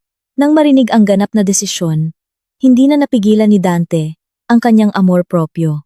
Ang lalaking kaninang umaga ay lumabas ng bahay na may taas noo, ay ngayon ay napaluhod sa sahig na may makapal na karpet. Gumapang siya papalapit sa mesa kung saan nakaupo si Celestina. Bumuhos ang iyak ng takot at pagsisisi mula sa kanyang lalamunan. Nagmakaawa siya nang walang hiya sa harap ng 12 ng mga mata ng kanyang mga empleyado. Celestina, patawarin mo ako. Parang awa mo na. Nabulag ako. Nalinlang ako sa mga salita ng nanay ko. Pakiusap, bawiin mo ang desisyon mo. Pwede nating ulitin ang lahat. Pangako, magiging mabuting asawa na ako. Susundin ko lahat ng sasabihin mo. Pakiusap. Huwag mong sirain ang buhay ko ng ganito. Hagulgol ni Dante. Habang sinusubukang abutin ang dulo ng mesa ni Celestina, nang makita ang kanyang anak na nakaluhod at umiiyak. Si Aling Delia, na kanina pa tahimik, ay natauhan na sa kanyang pagkabigla. Ang kanyang likas na kasakiman ay muling nanaig. Agad na tumakbo ang matandang babae at sumama sa pagluhod sa sahig sa tabi ng kanyang anak. Ang mayabang na mukha na palagi niyang ipinapakita ay ngayon ay naging napakatamis at puno ng kaplastikan. Celestina, paborito kong manugang, patawarin mo na kami, nak. Patawarin mo na ang masamang ugali namin. Yung mga sinabi ko kagabi, dahil lang yon sa masakit ang ulo ko. At nadala lang ako ng emosyon. Nagbibiro lang ako kagabi. Alam mo namang mahal na mahal kita. Halika na, umuwi na tayo. Nak, kalimutan na natin ang nangyari kagabi. Hindi mo naman talaga tatanggalin sa trabaho ang sarili mong asawa, di ba? Pang-uuto ni Aling Delia, na may pinilit na malungkot na mukha. Sinusubukang abutin ang dulo ng damit ni Celestina. Agad na inurong ni Celestina ang kanyang upuan upang iwasan ang hawak ng mapanlinlang na babae. Ang kanyang tingin ay lalong tumigas. Nandidiri siya sa mabilis na pagbabago ng ugali at pagkukunwari ng mga taong kagabi ay minamaliit siya na parang alikabok sa kalsada. Itinapon niyo ako kagabi sa gitna ng bagyo, nang walang anumang awa. Hiniyanin niyo ako ng husto sa harap ng lahat nang hindi iniisip ang aking dignidad. Ang aking desisyon ay pinal na at hindi na mababago. Mga guwardiya, ilabas niyo sila sa gusaling ito ngayon din. Huwag niyo na silang hayaang makatapak pa rito magpakailanman. Utos ni Celestina sa isang napakalamig na pinal na tono. Agad na lumapit ang dalawang security guard at pilit na hinila ang mga braso ni Dante at ng kanyang ina mula sa sahig. Nagpumiglas si Dante at patuloy na isinisigaw ang pangalan ni Celestina, nagmamakaawa, habang si Aling Delia ay umiiyak ng malakas, humihingi ng tawad at sinasabing isang malaking pagkakamali ang lahat. Ngunit ang kanilang lakas ay hindi kayang tumbasan ang lakas ng mga sanay na security guard. Kinaladkad sila palabas ng conference room, hinila sa mahabang pasilyo ng itaas na palapag, at isinakay sa elevator pababa. Pagdating sa ibaba, nasaksihan ito ng lahat ng empleyado ng kumpanya. Ang balita tungkol sa pagpapatalsik sa mayabang na bagong direktor ay mabilis na kumalat. Lahat ng empleyado na kanina'y nakayuko sa takot ay nakatayo na ngayon at pinapanood sina Dante at ang kanyang ina na pilit na kinakaladkad palabas. Walang anumang simpatiya ang makikita sa mukha ng mga empleyado. Sa halip, kinukutya at pinagtatawanan nila ang masamang kapalaran na sinapit ng mayabang na lalaki at ng kanyang ina. Ang lalaking kaninang umaga ay pumasok, na may taas noo na parang isang hari, ay ngayon ay itinapon palabas ng gusali, na parang isang tumpok ng basurang walang silbi, bumagsak sa simento, sa ilalim ng nakakapasong sikat ng araw, na sumunog sa kanyang balat, at sa lahat ng kanyang mga pangarap. Ang katawan ni Dante ay bumagsak ng malakas sa magaspang na simento. Ang nakakapasong sikat ng araw ay direktang sumunog sa kanyang balat. Sa tabi niya, si Aling Delia ay bumagsak din habang umuungol sa sakit. Hawak ang kanyang balakang at mga tuhod na tumama sa semento. Daan-daang mga mata mula sa mga taong dumadaan sa lugar ng opisina ang tumingin sa kanila na may pagtataka at pangungutya. Ilang mga janitor pa nga ang sadyang huminto sa kanilang trabaho para lamang panoorin ang nakakahiyang eksena kung saan ang isang lalaking nakasuit at isang matandang babae na pinalamutian ng ginto ay pinalayas na parang mga pulubi na nanggugulo sa kaayusan. Walang kahit isang kamay ang umabot upang tulungan silang tumayo. Lahat ay nagbubulungan habang nakaturo sa kanila. Pinagsiklop ni Dante ang kanyang mga kamao hanggang sa mamuti ang kanyang mga buko. Ang sakit sa kanyang tuhod ay walang-wala kumpara sa kahihiyan na ngayon ay naghuhubad sa kanyang buong pagkatao. Sinubukan niyang tumayo ng may hirap at pagkatapos ay tinulungan ang kanyang ina na umuungol pa rin sa sakit sa sahig. Mabilis ang paghinga ni Dante. Ang kanyang isipan ay magulo pa rin. tumatangging iproseso ang lahat ng nakakatakot na pangyayari na sinapit niya sa loob lamang ng wala pang isang oras. Kaninang umaga lang ay umalis siya na may taas noo bilang isang pinuno, ngunit ngayon ay itinapon siya bilang isang walang trabaho na walang anuman. Walang hiya! Ang lakas ng loob ng babaeng yon. Natratuhin tayo na parang basura. Sino ba siya sa akala niya? Para palayasin ako sa sarili kong trabaho. Ako na naghirap na itayo ang career ko doon. Sa loob ng maraming taon. At basta na lang niya kinuha ang lahat sa akin. Galit na sabi ni Dante. Ang kanyang mga mata ay namumula sa galit at matinding pagkadismaya. Pinunasan ni Aling Delia ang pawis sa kanyang mukha. Ang mga gintong alahas na nakakabit sa kanyang katawan ay parang naging mabigat na pabigat na walang silbi. Hindi tayo dapat sumuko lang basta, Dante. Talagang tuso ang babaeng yun. Sadyang pinagplanuhan niya tayo. Ngayon, kailangan nating umuwi agad. Ha, kunin natin lahat ng ipon mo, mga alahas, at mahahalagang gamit doon. Ang marangyang bahay, at mga sasakyan mo, ay atin pa rin. Ibenta na lang natin lahat para sa panibagong negosyo mo. Ipakita natin sa malas na babaeng. Yun na kaya pa rin nating yumaman nang wala siya. Ang sinabi ng kanyang ina ay nagbigay ng bagong pag-asa sa isipan ni Dante. Oo, tama ang kanyang ina. Kahit nawalan siya ng posisyon, mayroon pa rin siyang marangyang bahay, mga sasakyan, at maraming mamahaling gamit sa loob ng kanyang bahay. Ang mga ari-ariang iyon ay sapat na upang masiguro ang kanyang buhay at ng kanyang ina sa loob ng ilang taon. Sigurado siyang makakapagsimula siya ng bagong negosyo gamit ang perang mula sa pagbebenta ng mga asset na iyon. Nang hindi na nag-aksaya ng panahon, agad na pumara si Dante ng isang pampublikong sasakyan. Nagmadali silang sumakay at inutusan ng driver na magmaneho nang mabilis patungo sa kanilang elitistang subdibisyon. Sa buong biyahe pauwi, ang hangin sa loob ng pampublikong sasakyan ay napakainit at masikip, kabaligtaran ng aircon sa kanyang mamahaling sasakyan na dati niyang tinatamasa. Patuloy na nagplano si Dante sa kanyang isipan. Kinakalkula ang posibleng pera na makukuha niya pagkatapos ibenta ang lahat ng kanyang mga asset. Ngunit isang kakaibang pakiramdam ng pagkabalisa ang patuloy na bumabagabag sa kanyang puso. Nagsimulang lumitaw ang masasamang pangitain habang papalapit sila sa kanilang subdibisyon. Pagdating sa harap ng kanilang marangyang bahay, biglang huminto ang mag-ina. Tila huminto ang puso ni Dante. Nang makita ang tanawin sa harap ng kanyang mga mata, ang mataas na bakal na gate na dati laging bukas para sa kanya, ay ngayon ay mahigpit na nakakandado ng isang napakalaking kadena at padlock. Sa likod ng gate ay nakatayo ang ilang matitipunong lalaki, na may espesyal na uniforme ng seguridad. Ang mga mukha ng mga guwardiya ay mukhang banyaga, hindi ang mga karaniwang guwardiya ng subdibisyon.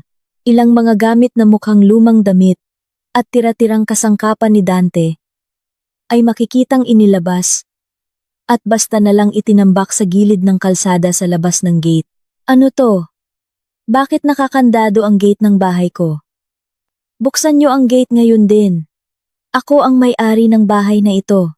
Sigaw ni Dante, habang niyuyugyog ang rehas ng gate na may puno ng emosyon. Nang marinig ang ingay, bumukas ang pangunahing pinto ng bahay. Lumabas ang isang nasa katanghaliang gulang na lalaki, na may napakaayos na damit habang may dalang isang folder na gawa sa makapal na katad. Kalmadong lumakad ang lalaki papalapit sa gate, kasama ang dalawang security guard. Tiningnan ng lalaki si Dante, at si Aling Delia na may napakalamig na tingin. Magandang hapon, Ginoong Dante. Ako po ang personal na abogado ni Ginang Celestina. Narito ako upang tiyakin na ang pagbawi sa mga ari-arian ng aking kliyente ay magiging maayos, alinsunod sa batas, malinaw, at matigas na sabi ng lalaki. Tumingin ng masama si Dante sa abogado. Ari-arian! Anong ibig mong sabihin? Bahay ko ito. Binili ko ito gamit ang sarili kong pinaghirapan. Ang lakas ng loob ninyong pumasok, nang walang pahintulot, at ilabas ang mga gamit ko. Buksan niyo ang gate, o ire-report ko kayo sa pulisya, sa kasong pag-agaw ng ari-arian. Hindi natinag ang abogado sa banta ni Dante. Sa halip, Ngumiti siya ng bahagya at binuksan ang folder na dala niya. Inilabas niya ang ilang mga papel na may opisyal na selyo at iniabot kay Dante sa pagitan ng mga rehas. Pakibasa po ng mabuti. Ginoong Dante, ito ang orihinal na kopya ng sertipiko ng pagmamay-ari ng lupa at gusali ng bahay na ito, kasama ang mga resibo ng pagbili ng lahat ng sasakyang ginamit ninyo. Lahat ay nakarehistro at legal na nakapangalan sa aking kliyente, si Ginang Celestina. Bago pa man kayo ikasal, ang down payment, buwan ng hulog, hanggang sa pagbabayad ng buwis, ay lahat binayaran sa pamamagitan ng personal na account ni Ginang Celestina. Paliwanag ng abogado sa isang boses na pumapatay sa lahat ng pag-asa ni Dante. Nanginginig ang kamay ni Dante habang tinatanggap at binabasa ang mga dokumento. Mabilis na gumalaw ang kanyang mga mata sa bawat linya, naghahanap ng butas. Ngunit, lahat ng ebidensya ay totoo at hindi maikakaila. Ang pangalan ni Celestina ay malinaw na nakasulat bilang nag-iisang legal na may-ari ng lahat ng karangyaan na inakala ni Dante na kanya. Isang mas matinding pagkadurog ang muling bumayo sa puso ni Dante. Biglang nanlambot ang kanyang katawan. Panloloko to! Ang anak ko ay isang direktor. Ang sahod niya ang laging ginagamit para bayaran ang bahay na ito. Siguradong pineke ninyo ang mga dokumentong ito. Sigaw ni Aling Delia, namumula ang mukha sa galit. Ginang, sa loob ng mahabang panahon, hinayaan ng aking kliyente na isipin ng inyong anak na ang kanyang sahod ang nagbabayad sa lahat para mapanatili ang kanyang dangal bilang ulo ng pamilya. Ngunit sa katotohanan, ang sahod na ibinibigay niya ay hindi sapat para sa isang buwang gastusin sa bahay at sa inyong marangyang pamumuhay. Ang aking kliyente ang lihim na nagpupuno sa lahat ng kakulangan. Ngayon na hiniwalayan at pinalayas na ng inyong anak ang aking kliyente nang walang disenteng dahilan. Lahat ng karapatan sa paggamit ng mga ari-ariang ito ay binabawi na. Ang inyong mga personal na gamit ay inilabas na namin sa kalsada. Pakidala ang inyong mga gamit at umalis na kayo bago pa kami gumawa ng legal na hakbang laban sa inyo. Matigas na sabi ng abogado at tumalikod na papasok sa bahay. Hindi na binigyan ng pagkakataon si Dante na tumutol. Napaupo si Dante sa bangketa. Tinitigan niya ang tumpok ng kanyang mga lumang gamit na nagkalat sa lupa. Walang pera, walang sasakyan, walang bahay na masisilungan. Sa isang iglap, gumuho ang kanyang marangyang buhay. Siya at ang kanyang ina ay nahulog mula sa ikapitong langit diretso sa pinakamalalim na bangin ng kahirapan.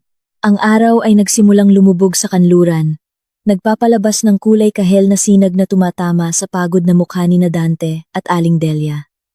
Sila ay naglalakad ng mabigat sa bangketa ng highway. Hila ni Dante ang dalawang maleta na naglalaman ng mga natirang damit nila, na naisalba mula sa tumpok ng mga gamit na itinapon sa labas ng gate. Ang kanilang mga tiyan ay nagsimulang kumalam, humihingi ng pagkain. Ngunit, wala silang kahit isang kusing sa kanilang bulsa para bumili ng pagkain o inumin. Ang kanilang lalamunan ay tuyong-tuyo na, parang disyerto, habang ang kanilang mga paa ay naninigas at masakit dahil sa walang tigil na paglalakad ng walang tiyak na patutunguhan. Ang buhay na dati napapalibutan ng mga katulong at marangyang pagkain ay ngayon ay naging isang mabigat na pakikibaka para lamang makahanap ng isang lagok ng malinis na tubig sa tabi ng kalsada.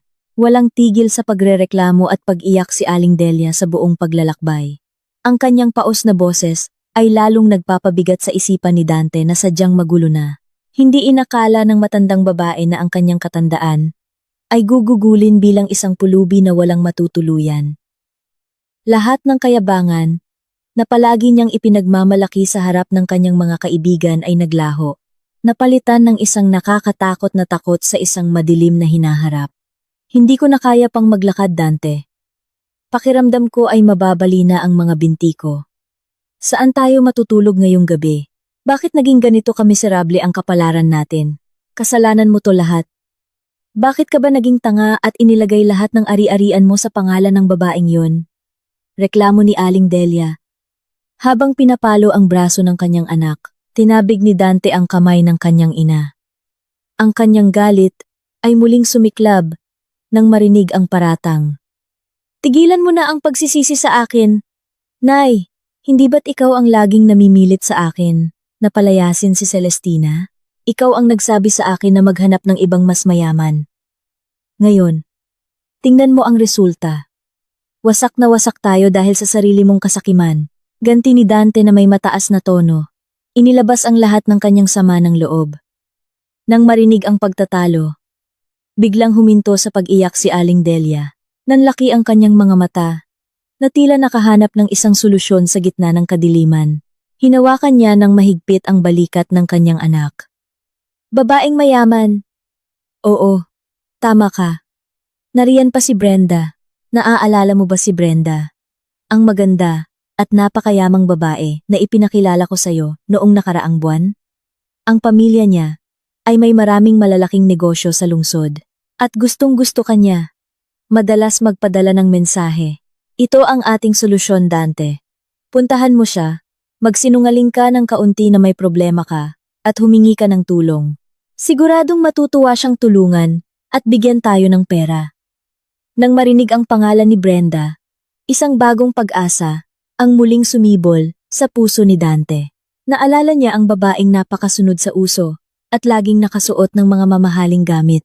Si Brenda ay laging mabait at madalas pumuri sa tagumpay ni Dante tuwing sila ay magkikita. Sa isang desperadong sitwasyon na tulad nito, si Brenda ang tanging angkla na makapagliligtas sa kanya mula sa dagat ng pagdurusa. Agad na kinuha ni Dante ang kanyang pitaka upang hanapin ang kanyang telepono. Ngunit, napagtanto niya na ang mamahaling gadget na iyon ay naiwan at nakakulong sa loob ng kanyang marangyang bahay. Sa kabutihang palad, mayroon pa siyang isang piraso ng papel na may address ni Brenda sa kanyang pitaka. Gamit ang natitirang lakas, nagpatuloy sina Dante at ang kanyang ina sa paglalakbay patungo sa address na nakasulat sa papel. Kailangan nilang maglakad ng malayo hanggang sa magdilim. Pagdating doon, natagpuan nila ang isang apartment building na napakalayo sa itsura ng karangyaan. Ang gusali ay mukhang napabayaan. Marumi ang paligid, at maraming mga kahina-hinalang tao ang naglalakad. Nag-alinlangan si Dante. Iniisip na baka mali ang kanyang address, ngunit dahil wala ng ibang pagpipilian, lakas loob siyang pumasok sa madilim na pasilyo at hinanap ang numero ng pinto. Kumatok si Dante sa kahoy na pinto na mukhang sira na. Hindi nagtagal, narinig ang mga yapak, at dahan-dahang bumukas ang pinto. Lumitaw si Brenda sa pintuan. Ngunit, ang kanyang hitsura ngayong gabi ay ibang-iba sa karaniwang nakikita ni Dante. Ang kanyang buhok ay magulo, ang kanyang mukha ay maputla at walang makeup, at nakasuot lamang siya ng isang simpleng damit pantulog. Ang mukha ni Brenda, na kanina'y gusot, ay biglang nagliwanag nang makita kung sino ang dumating. Dante! Diyos ko! Isang sorpresa to. Narinig ko lang na na-promote ka bilang direktor ngayon. Pasok ka. Gwapong direktor. Pero pasensya na. Magulo ang lugar ko. Pansamantala lang akong umuupa dito. Dahil pinapagawa ang bahay namin.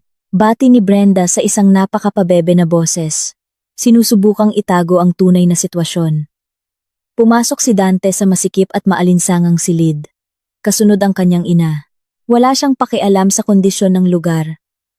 Ang mahalaga sa kanya ngayon ay makakuha ng tulong. Umupo siya sa isang plastik na upuan, nakatingin kay Brenda, na may mga matang nagmamakaawa. Brenda, kailangan ko talaga ng tulong mo. Nagkaroon ng malaking hindi pagkakaunawaan sa trabaho ko ngayon. Pinagtaksilan ako ng mga opisyal, at inagaw ang posisyon ko. Niloko rin ako ng asawa ko, at kinuha lahat ng ari-arian ko. Ngayon, kami ng nanay ko ay walang matutuluyan at walang pera. Pwede ba kaming makitira dito ng ilang araw? Pangako, babayaran ko lahat ng kabutihan mo kapag nakabangon na ako at nabawi ang sa akin. Ikaw ay isang napakabait na babae at galing sa isang mayaman na pamilya. Siguradong tutulungan mo kami, di ba? Pagmamakaawa ni Dante.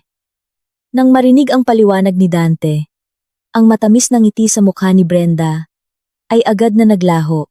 Ang kanyang mukha ay naging napakalamig, matigas, at puno ng puot. Tiningnan niya si Dante mula ulo hanggang paa, na may hindi maitagong pandidiri. Anong sabi mo? Tinanggal ka sa trabaho, kinuha ang mga ari-arian mo, kaya ngayon isa ka nalang pulubi na walang-wala? Tanong ni Brenda sa isang matinis na boses. Ibang-iba sa kanyang pabebe na boses kanina. Brenda, huwag ka namang magsalita ng ganyan. Pansamantalang pagsubok lang to. Napakatalino ng anak ko. Siguradong makakahanap siya ulit ng trabaho. Pakiusap ni Aling Delia. Napatawa ng malakas si Brenda. Isang tawa na napakapang-asar. Tulungan kayo? Huwag kayong mangarap. Para malaman nyo, nilapitan ko lang ang anak mo. Dahil akala ko, isa siyang ATM na makakapagbayad ng lahat ng utang ko. Hindi ako anak mayaman. Matagal nang bangkarote ang pamilya ko. At ngayon ay hinahabol ako ng maraming maniningil ng utang. Nang utang ako kung saan-saan. Para lang makabili ng mamahaling damit. At magpanggap na mayaman. Para maakit ang isang tanga. At mayabang na lalaki. Tulad ng anak mo. Ang pag-amin ni Brenda ay parang kidlat na tumama sa ulo ni Dante at Aling Delia. Ang huling pag-asa na kanilang pinanghahawakan ay ngayon ay durog na. Napagtanto nila na sila ay niloko ng isang pekeng panlabas na anyo. Itinapon nila ang isang tunay na diamante para lamang sa isang piraso ng basag na salamin na mapanganib. Bago pa man makasagot si Dante, mabilis na sumugod si Brenda at inagaw ang pitaka mula sa kanyang bulsa. Brutal na binuksan ni Brenda ang pitaka at kinuha ang ilang pirasong maliit na perang papel. At pagkatapos ay ibinato ang walang laman na pitaka sa mukha ni Dante. Nasaan ang iba mong pera? Sabi mo ex-director ka. Bakit basura lang ang pera mo?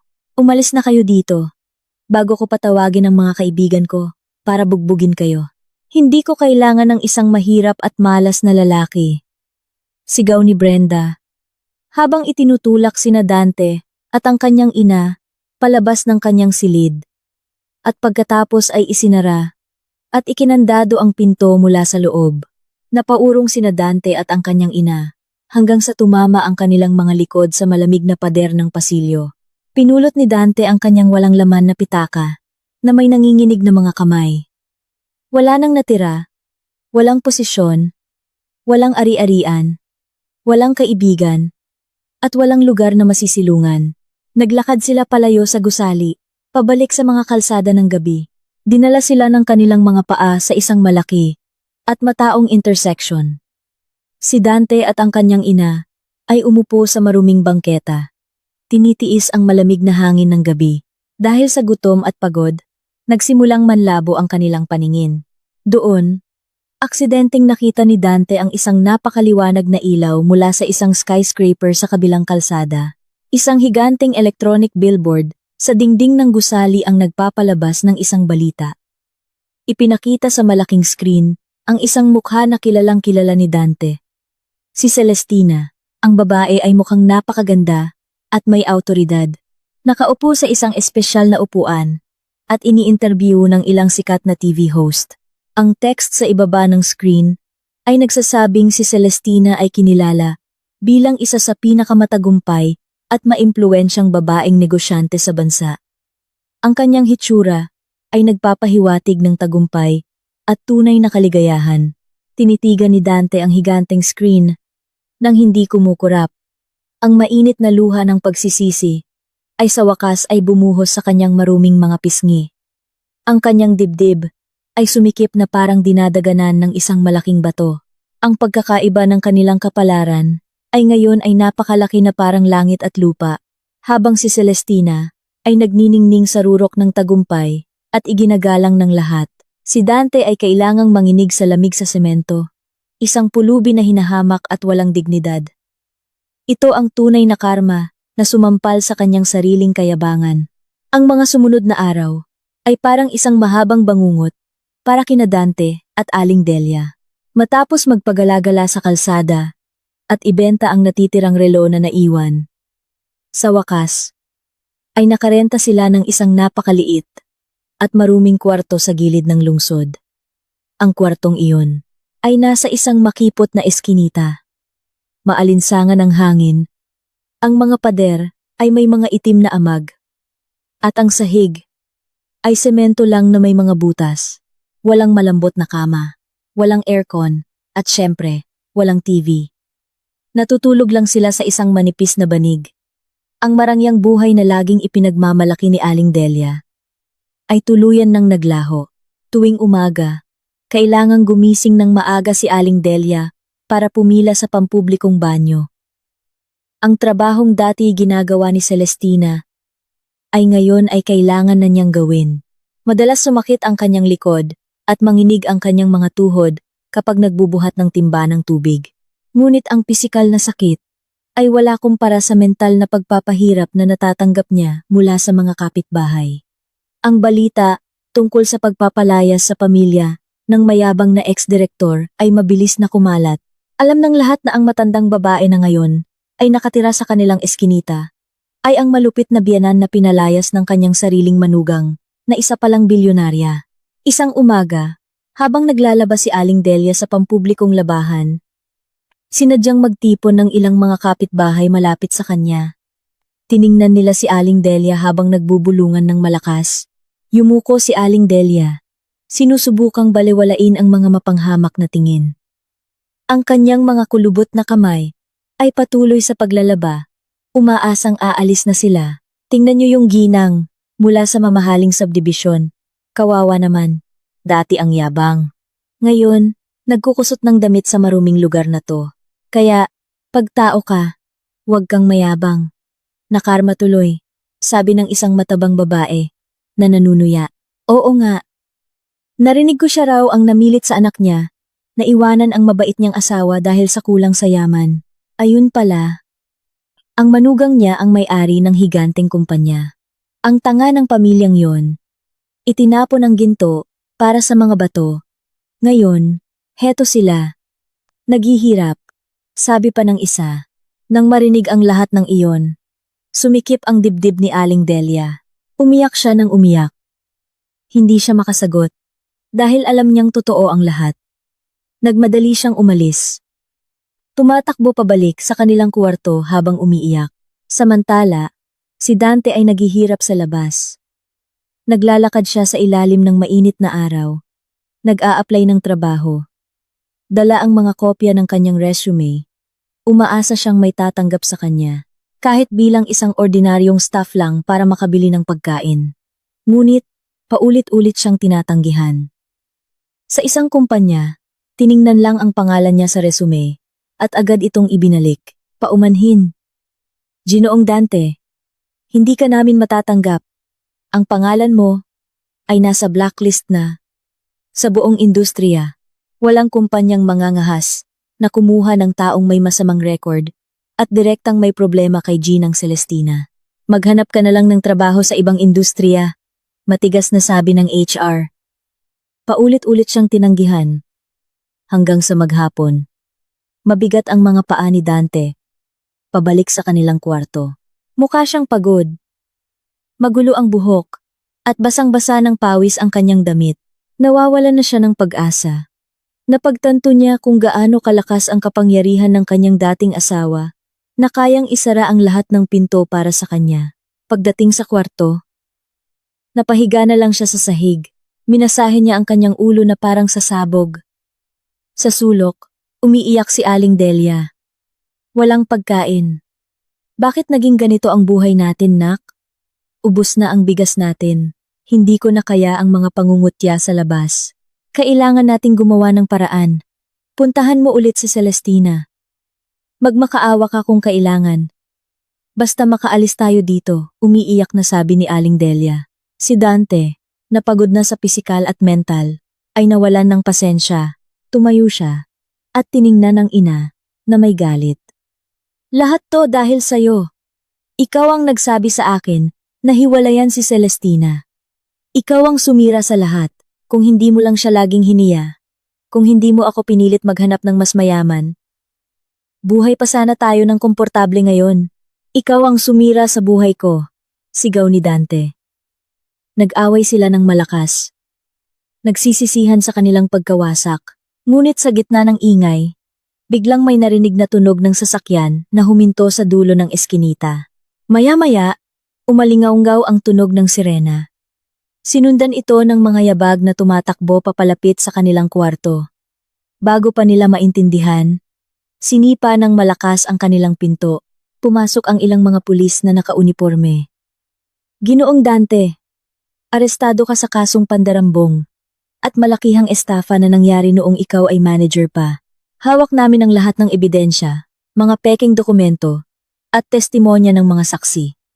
Sumama ka sa amin sa presinto ngayon din. Matigas na sabi ng isang pulis habang pinoposasan si Dante. Nanlaki ang mata ni Dante. Naalala niya ang kasong iyon, isang pagkakamali na ginawa niya noon. Akala niya ay ligtas na siya. Ngunit ngayon niya lang napagtanto, si Celestina pala ang nagligtas sa kanya noon. At ngayon na wala na sila, si Celestina na mismo ang nagbigay ng ebidensya. Nagsisigaw si Aling Delia nang makita ang anak na kinaladkad ng mga pulis. Sinubukan niyang habulin, ngunit pinigilan siya. Hindi na makapagsalita si Dante. Maputla ang kanyang mukha. Kinaladkad siya palabas ng eskinita. Isinakay sa patrol car. At dinala sa malamig na selda.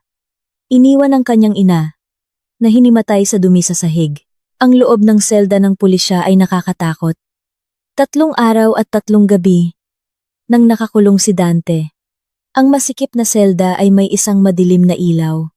Mabaho at maalinsangan. Si Dante ay nakaupo sa sulok, payat na payat, balbas sarado. Malayo sa kanyang dating imahe, bilang isang direktor. Sa interogasyon, hinarap siya ng sandamakmak na ebidensya. Lahat ng kanyang pandaraya sa pera ay nakalantad. Walang butas sa batas na magliligtas sa kanya. Kahit ang kanyang abogado ay sumuko na. Ang banta ng maraming taon sa bilangguan ay malinaw na nasa kanyang harapan.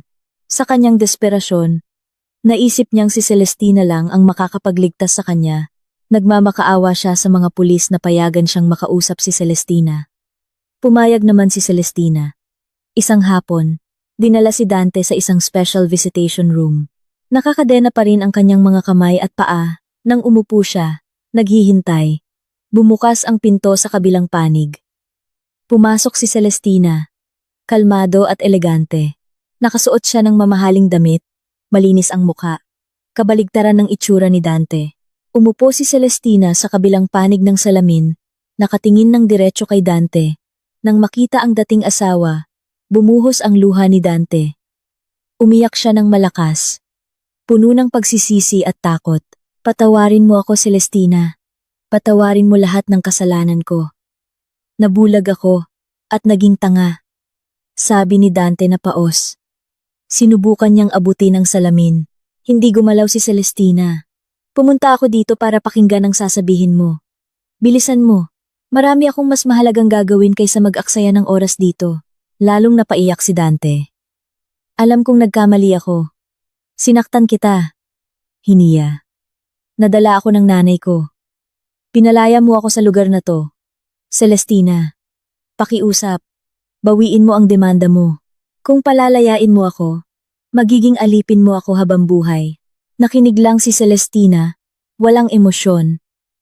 Para sa kanya, ang luha ng lalaki ay hindi tunay na pagsisisi, kundi takot lang sa parusa. Hinihingi mo ang awa ko, Dante. Nakalimutan mo na ba kung paano niyo ako pinagtawanan ng nanay mo noong pinalayas niyo ako sa gitna ng ulan? Hindi mo ako binigyan ng kaunting awa noong sinira mo ang dignidad ko, kalmadong sabi ni Celestina.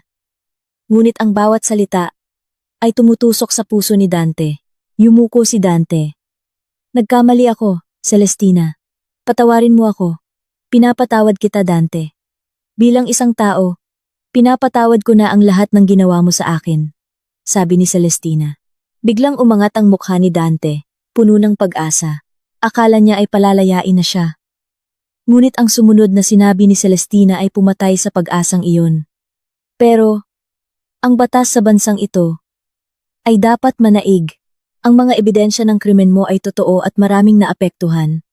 Hindi kita sinet up, ibinigay ko lang ang katotohanan na matagal mo nang tinatago. Hindi ba't sinabi ng nanay mo na hiwalayan ako at maghanap ng mas mayaman? Natupad na ang hiling nyo.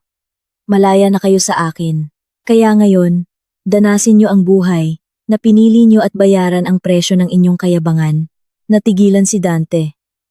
Napagtanto niyang sarado na ang puso ng babae para sa kanya. Tumayo si Celestina.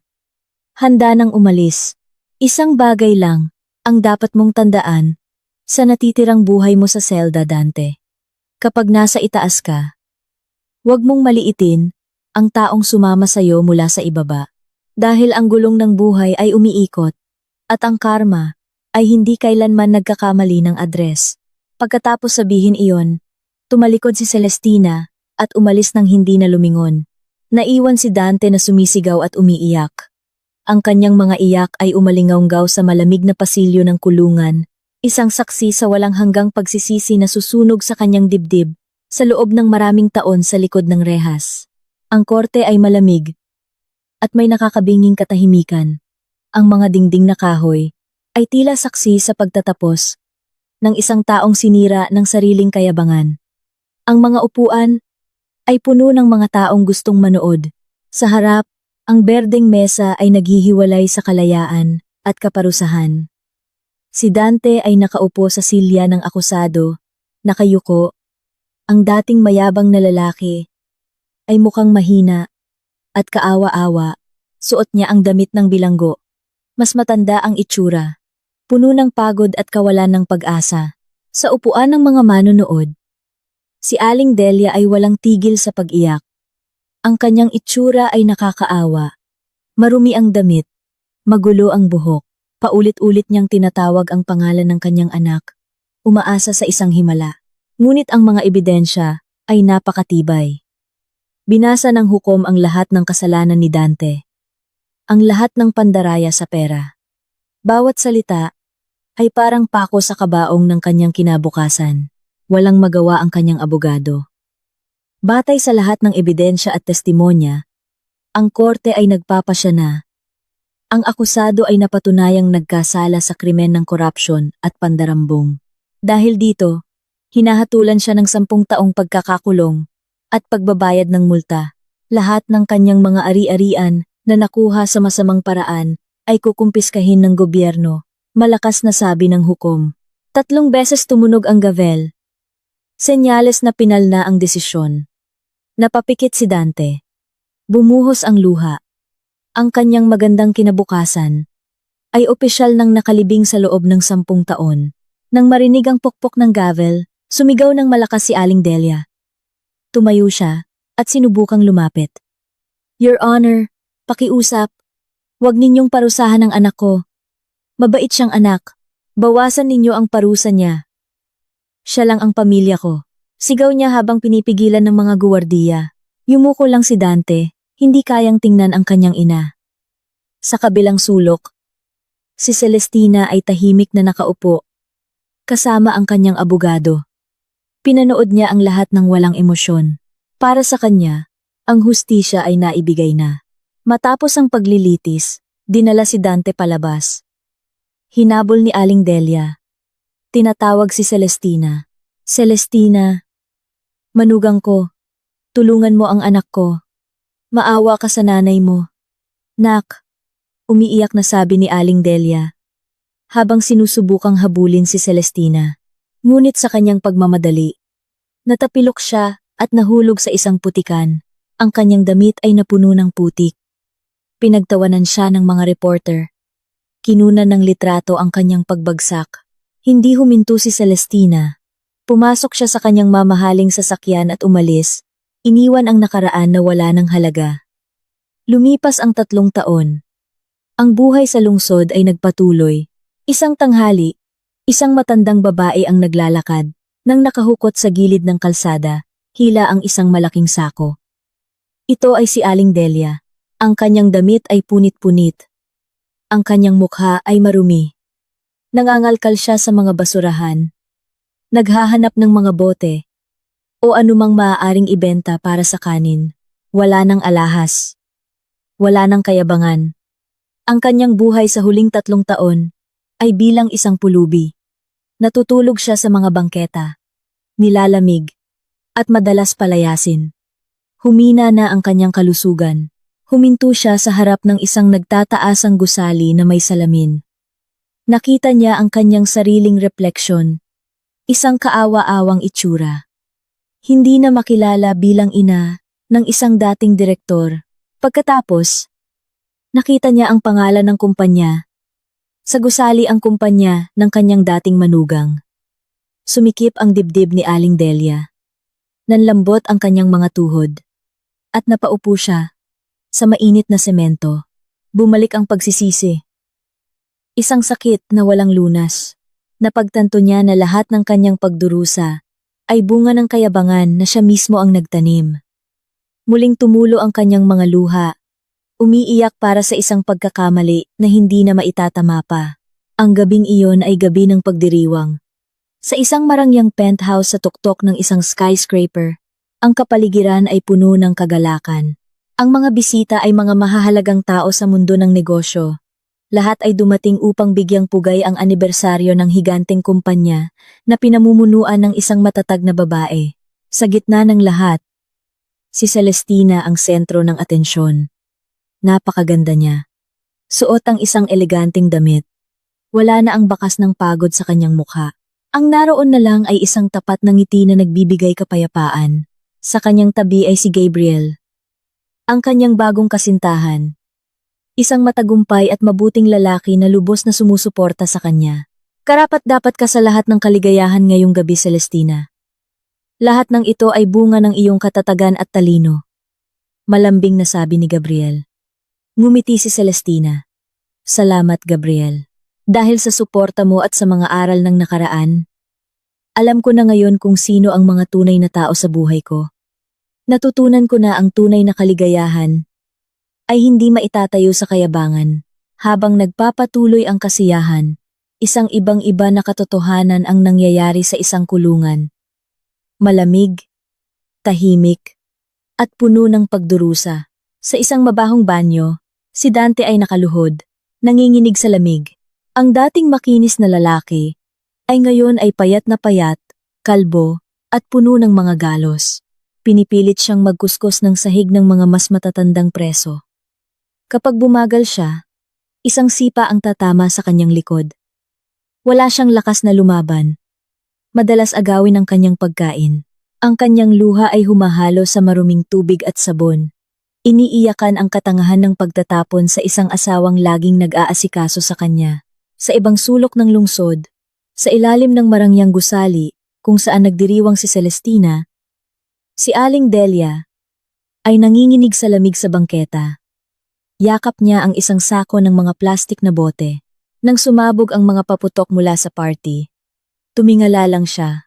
Ang kanyang mga mata ay puno ng walang katapusang pagsisisi. Samantala, sa penthouse, lumabas si Celestina sa balkonahe. Ang hangin ay malamig at presko. Mula sa itaas, tanaw niya ang kumikinang na mga ilaw ng buong lungsod. Isang malalim na kapayapaan ang bumalot sa kanya. Wala na siyang galit.